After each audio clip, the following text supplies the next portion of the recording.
My boyfriend didn't tell me he got into a car accident with my car, and I only found out because my insurance called me to get a statement, but when I approached him about it, he just drove off, so I hope he crashes again and it knocks some sense into his brain.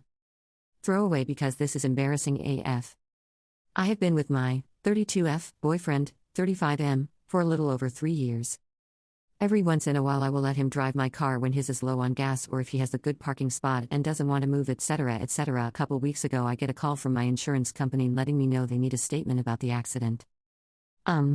What? After a solid 45 minutes of adamantly proclaiming this lady was full of lies and that there was no accident, the insurance rep said, well, we have a report that boyfriend's name was in an accident in blah blah parking lot on this date, claiming he was driving his girlfriend's car. Oh. I call my boyfriend. He denies up and down that there was no accident. I explain the call I received and he replies with, "Ooh yeah, I forgot about that." Apparently he had been dodging calls for over a month and did not tell me any of this was going on. There was no damage to my car, so there was no reason for me to think anything had happened. So, yesterday I was trying to work out with the insurance company details, get him to make a statement, and it's impossible. He stopped responding to my texts about the situation, so I call him. He clears it. I call him again. He clears it. He texts me, "I'm with my parents." Okay, but this is a serious situation and I need to speak with you about it. Can you please answer? I don't want to fight with you in front of my parents. This isn't a fight, I need details about the accident from you. He won't take my call. So, I sent him kind of a text, something along the lines of, "You can't even show me the respect to take my call about something serious? This isn't even a real relationship to you." Silence. Finally, after about 2 hours of radio silence, and me very, very upset, I call again. He says, "I don't have the energy to do this with you right now. I'm painting. I don't want to talk." I say, "What about my feelings? What about me?"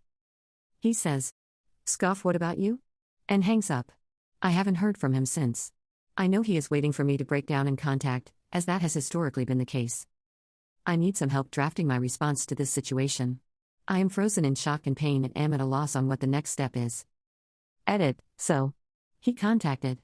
The text I just got was, "We have the kind of love that was forged in adventure and sealed in the bedroom." What? No mention of the accident or the fight? How do I even respond to this? Update. First of all, I want to say a huge thank you for the responses I received on my last post. It is below for your reference in case you missed the comedic show that is this recent life experience. I was straight up blown away by the support, suggestion, and compassion I was shown by total strangers. Some of y'all had me dying laughing in one of the worst times of my adult life. A very kind gentleman from Scotland even offered to pay for my daughter and I to go out to a nice meal together because he noticed in the thread that I mentioned I was a single mom. Reddit rules. So, I know most of you said ghost him, but I just couldn't. While undoubtedly that is what he deserved, I needed to hear from his perspective why he thought any of this was okay before I could close the door. And honestly, I'm glad I did, because it solidified for me that this relationship was an excellent learning experience, that I had done my learning, and it was time to move the F on. His avoidance of the situation was explained by his thinking it wasn't that big of a deal. He said that he didn't understand why this lady was making such a big fuss about her bumper, and that I was unreasonably upset about it, and he didn't want to talk about it until I had calmed down. Oh. Hell. No.